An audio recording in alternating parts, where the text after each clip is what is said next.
കുതിർക്കുകയും വേണ്ട, അരക്കുകയും വേണ്ട. എന്നാൽ ടേസ്റ്റിൽ എന്തെങ്കിലും കുറവുണ്ടോ? അതുമില്ല. നല്ലൊരു വട ഉണ്ടാക്കിയാലോ? ആദ്യം ഒരു കടായിലേക്ക് 2 കപ്പ് വെള്ളം ഒഴിച്ചു കൊടുക്കുക. അതിൻ്റെ അകത്തേക്ക് 1 ടീസ്പൂൺ ഉപ്പും 2 പച്ചമുളക് വട്ടത്തിൽ ചെറുതായിട്ട് അരിഞ്ഞതും കുറച്ച് ഇഞ്ചി ചെറുതായിട്ട് അരിഞ്ഞതും ചില്ലി ഫ്ലേക്സും കുറച്ച് മല്ലിയില ചെറുതായിട്ട് അരിഞ്ഞതും കൂടി ചേർത്ത് കൊടുക്കുക. എല്ലാം കൂടി ഒന്ന് മിക്സ് ചെയ്ത് കൊടുത്തതിന് ശേഷം നന്നായിട്ട് തിളച്ച് വരുന്ന സമയത്ത് 1 കപ്പ് വറുത്ത റവ ചേർത്ത് കൊടുക്കുക. ലോ ഫ്ലെയിമിൽ വെച്ചിട്ട് വേണം റവ ഇട്ട് കൊടുക്കാൻ വേണ്ടിയിട്ട്. എന്നിട്ട് ഇതൊന്ന് നന്നായിട്ട് മിക്സ് ചെയ്ത് കൊടുത്തതിന് ശേഷം നമ്മൾ ഉപ്പുമാവെല്ലാം ഉണ്ടാക്കുന്ന അത്ര ടൈറ്റ് ആവണ്ട, അതിന് മുന്നേ ഒന്ന് ഫ്ലെയിം ഓഫ് ചെയ്ത് കൊടുക്കുക. എന്നിട്ട് വേറെ ഒരു പാത്രത്തിലേക്ക് മാറ്റി കൊടുത്തതിന് ശേഷം ഒരു 10 മിനിറ്റ് ഒന്ന് മാറ്റി വെക്കാം. ചൂടൊന്ന് കുറഞ്ഞു വരുമ്പോൾ നമുക്ക് കൈ കൊണ്ടൊന്ന് കുഴച്ചെടുക്കാൻ പാകത്തിനുള്ള ചൂടാകുന്ന സമയത്ത് അതിന്റെ മേലെ കുറച്ച് ഓയിൽ ഒഴിച്ചു കൊടുക്കുക. എന്നിട്ട് ഇതുപോലെ ഒന്ന് ഉരുട്ടിയെടുക്കാം. ഇനി അതിൻ്റെ അകത്ത് നിന്ന് കുറച്ചെടുത്തിട്ട് ഒന്ന് ഉരുളയാക്കി കൊടുക്കുക.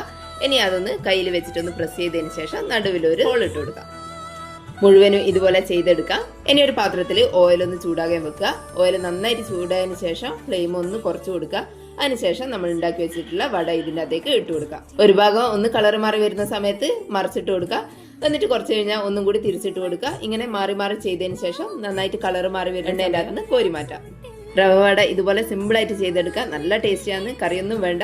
ചൂടോടെ വെറുതെ കഴിക്കാൻ തന്നെ നല്ല ടേസ്റ്റാണ്. എല്ലാവരും ഒന്ന് ഉണ്ടാക്കി നോക്കണേ.